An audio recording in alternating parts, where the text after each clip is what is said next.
एकांतिक वार्तालाप आज के काल की प्रश्नोपनिषद चर्चा जान पड़ती है, जो पुराने वैदिक काल की झांकी करवा रही है। बाहरी परिस्थिति का कभी भी सुधार नहीं हो सकता। दंडकारण्य में एकांत भजनशील महात्माओं को निशाचरों ने गाजर मूली की तरह खाया, अभी खा तो नहीं रहे हैं। कलयुग की कृपा है, गाली तो मिल रही है पर अभी खा नहीं रहे। 14-15 वर्ष की अवस्था में तो सबसे ज्यादा परेशानी हमें साउंड से होती थी। फिर हम साउंड के पास खड़े होकर भजन करना शुरू किया। जहां भ्रमण करते, जहां साउंड बजता, 1 घंटा वहीं खड़े रहते, मंत्राकार करते। अब देखते हैं ब्रह्मचारी राघव चैतन्य जी हरिद्वार से। जी महाराज। राधा वल्लभ शेरवंश महाराज जी, आपके पावन चरण कमलों में साष्टांग दंडवत प्रणाम। परम पूज्य महाराज जी, इस कलिकाल की आग से जब सारे मनुष्य झुलस रहे थे, तब उससे बचाने के लिए आपके श्री कंठ से जो ज्ञान और भक्ति रस की गंगा धारा बह रही है, उसी से लाखों करोड़ों मनुष्य डुबकी लगाकर शीतलता का अनुभव प्राप्त कर रहे हैं। कल्याण मार्ग को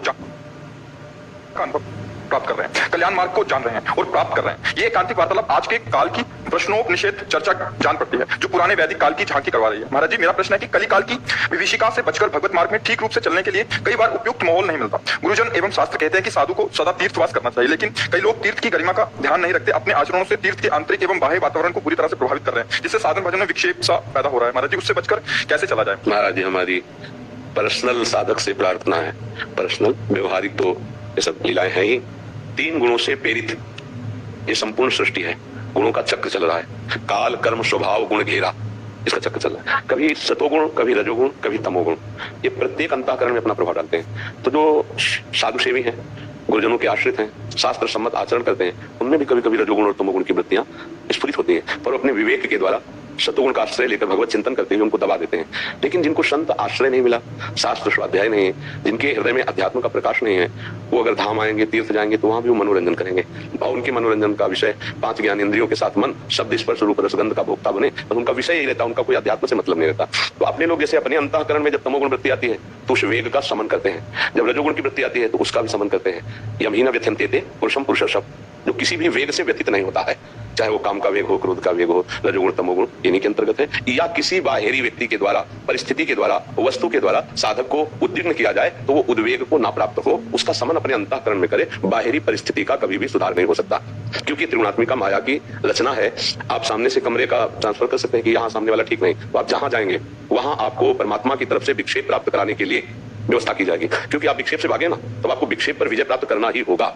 ये हमको समझना है, हमारे गुरु की इशारे को, गुरु की चाल को। जगत गुरु भगवान है ना, वही आत्मस्वरूप है। तो हमें लगा कि हमारे आसपास कंचन कामनी के भोक्ताओं का संग है और संगम तेजे मिथुन वृत्ति नाम मुमुक्षु, तो आप जहां भागकर जाओगे ये व्यवस्था आपको रख दी जाएगी, क्योंकि इस पर विजय प्राप्त करेंगे। तो जैसे हम अपने अंतःकरण के आई हुई वृत्तियों की जांच करके असत वृत्तियों का त्याग करते हैं, सहनशीलता के द्वारा, तितिक्षा के द्वारा उसको समन करते हैं, ऐसे ही हमको वहां भी समन करना चाहिए। अपने हृदय को उद्वेग से बचाना चाहिए। बाहरी वातावरण का सुधार हमारी साधना में सहयोगी या विक्षेप नहीं कर सकता जब तक हम उसे अंदर में स्वीकार नहीं करते। तो अंदर की स्वीकृति हम क्यों दें?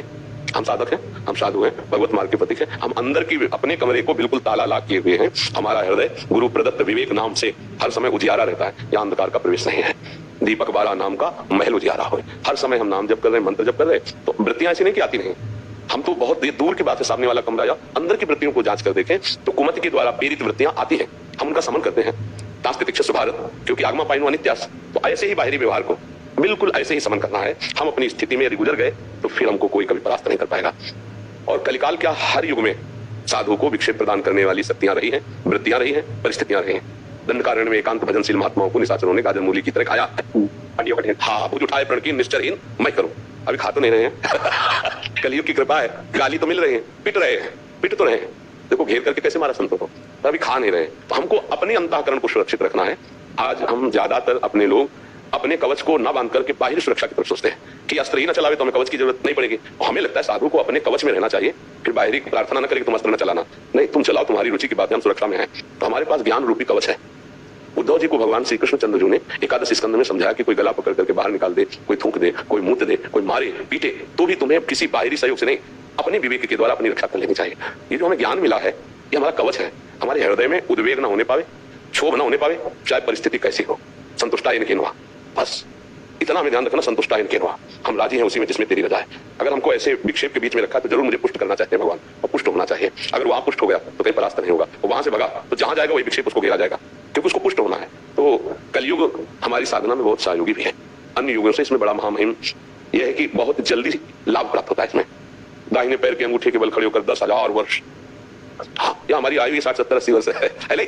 तो हम अपनी आयु में ही जो 10,000 वर्ष की साधना से प्राप्त करते थे, अपनी छोटी सी आयु में हम ब्रह्म साक्षात्कार, वो भगवत साक्षात्कार कर सकते हैं। इस छोटी सी आयु में काफी समय तो हमारा शयन आदि का, बाल्यावस्था आदि का चला गया, जो व्यर्थ ही है। और अभी शयन 4-5 घंटे शयन होते हैं, और कुछ समय हमारा बाल्यावस्था गया जो बिल्कुल नादान अवस्था थी।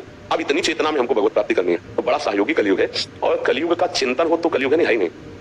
हर समय हम त्रिगुणातीत भगवान के नाम रूप गुण लीला धाम या अपने स्वरूप में स्थित होने की चेष्टा कर रहे हैं, तो हम गुणातीत हैं। तो गुणों पर कलयुग का प्रभाव होता है, ये सतगुण रजोगुण तमोगुण पर, माया के जनित नहीं। त्रिगुणातीत पर किसी का प्रभाव नहीं होता, वो कालातीत स्थिति होती है।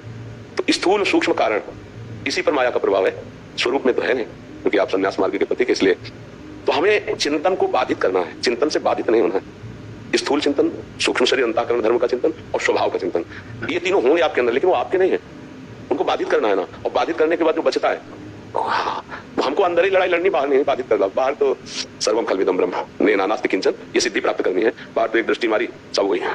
अंदर के चिंतन को साधु, जैसे संसारी आदमी तो उसको और उत्तर यही मिलेगा, पर आपके लिए उत्तर है कि हम अपने को अपनी सीमा के अंतर्गत रख के सुरक्षित रखें, तो आप कहीं कुछ नहीं है। एक बार प्रारंभ में जब मंत्राकार वृत्ति करने की गुरुदेव की आज्ञा हुई 14-15 वर्ष की अवस्था में, तो सबसे ज्यादा परेशानी हमें साउंड से होती थी।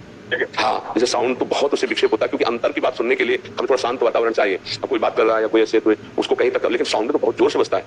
फिर हम साउंड के पास खड़े होकर भजन करना शुरू किया। जहां भ्रमण करते, जहां साउंड बजता, 1 घंटा वहीं खड़े रहते, मंत्राकार वृत्ति। अब देखते हैं धीरे धीरे ऐसा अभ्यास बना कि साउंड बजता है अपनी तरफ और मंत्र चल रहा है अपनी तरफ। किसी भी स्थिति में हमारा चिंतन बाधित हो, चाहे हम भीड़ में बैठे हो या एकांत में हो। कई दिन भूखे रहकर भजन का अभ्यास करना चाहिए साधु वेश में, और खूब अच्छे पदार्थ पाके भजन का अभ्यास करना चाहिए। तो हमको हर तरह से एक बार परिपक्व हो जाना है।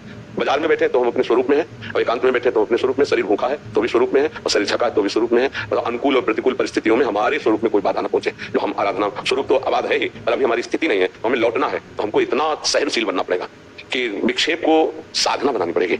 साधन में अगर विक्षेप हुआ तो हम कमजोर हो जाएंगे, विक्षेप को साधन बना ले तो बढ़िया बात बन जाएगी। कैसी भी परिस्थिति हमारे चिंतन को कोई नहीं बदल सकता।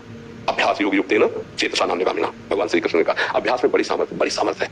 भोग भोगते हुए भी भोग रहित स्थिति, चाहे जो जिस इंद्रिय का संयोग, इंद्रिय के संयोग के समय भी वो उससे बिल्कुल अलग है। जैसे रसेंद्री मीठा चरपरा खट्टा अनुकूल पार ही है। अब आपको उसे स्वाद नहीं, ये रसेंद्री का विषय, वैसे प्राणों का पोषण होता है। मैं इसका दृष्टा और साक्षी मात्र हूं, भोगता नहीं। अब ये कठिन होने लगेगी, कठिन हो गई, पा रहा है लेकिन पाते हुए बंधेगा नहीं। ऐसे ही संपूर्ण सृष्टि के हर व्यवहार को देखते हुए देखता नहीं, सुनते हुए सुनता नहीं, चलते हुए भी चलता नहीं, खाते हुए भी खाता नहीं, क्रिया करते हुए भी क्रिया रहित है, क्रिया करते हुए भी क्रिया रहित है। तो ये बात आप समझ रहे ना? हाँ, बस हमको ऐसे ही वातावरण को बाधित करना है, वो हमको न बाधित कर पाए। यद्यपि कहीं भी वातावरण अनुकूल नहीं, आप जाके देख लीजिए कहीं भी, क्योंकि सर्वत्र त्रिगुणात्मिका माया के पार्षदों का प्रवेश है, सर्वत्र प्रवेश है। अब जैसे बड़े बड़े धनी मानी लोग हैं, तो मनोरंजन के लिए ऋषिकेश, हरिद्वार, श्रीधाम, ऐसे मनोरंजन के लिए, क्योंकि दिखाई देता है आप धाम कैसे आए हो। आपका चलना, आपका उठना, आपका बैठना, आपकी चेष्टा बताती है कि आप कैसे धाम आए हो। धाम का आनंद लेने आए हो या धाम में विषयों का रसास्वादन करने आए हो। उनको तो है कि हर जगह